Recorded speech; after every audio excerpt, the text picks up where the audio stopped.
I've known Putin for over 47 years, met with him many times.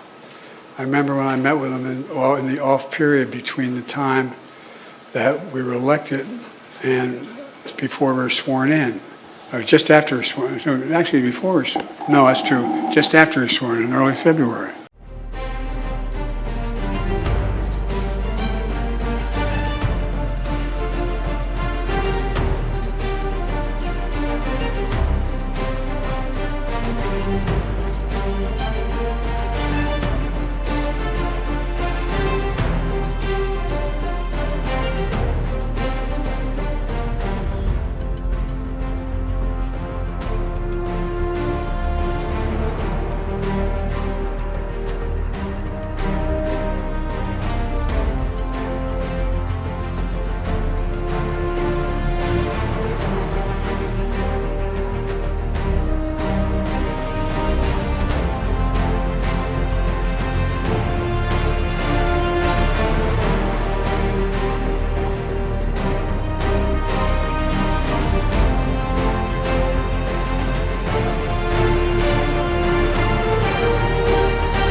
I've known Putin for over 47 years, met with him many times.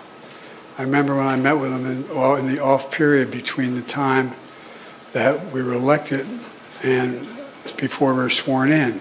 Or just after we were sworn in. Actually, before we were sworn in. No, that's true. Just after we were sworn in early February. And I wanted to talk about reestablishing arms control and dealing with nuclear weapons. And he started to talk about how Russia had changed and so on and so forth.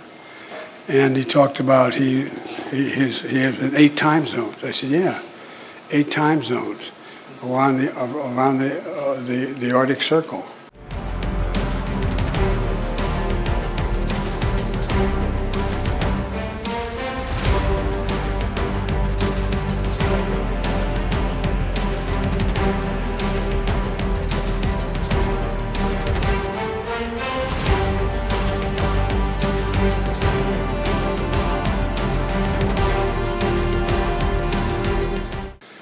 The Cold War is over.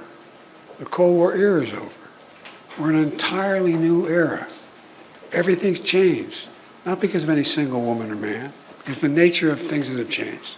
Think of the transitions that are taking place in the world, unrelated to who the leadership is. Think of what's going on. Whether it's global warming or whether it's the idea that whole alliances are breaking down and being reestablished.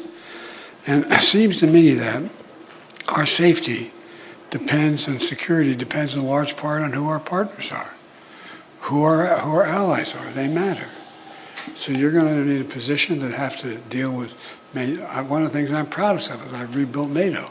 I say I, but I did, for real. I mean, by the way, I spent over. No. I gotta say that. It took me over. We calculated 120 hours with these world leaders individually.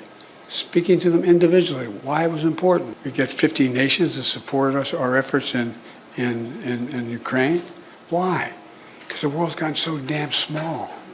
So damn small. They all understand what happens in my neighborhood is going to affect every neighborhood.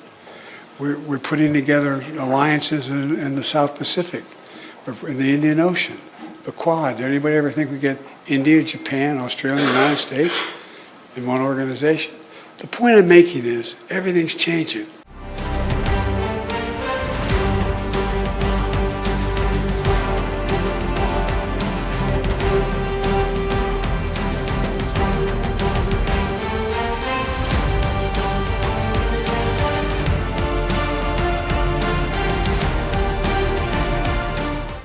But tomorrow's January 6th.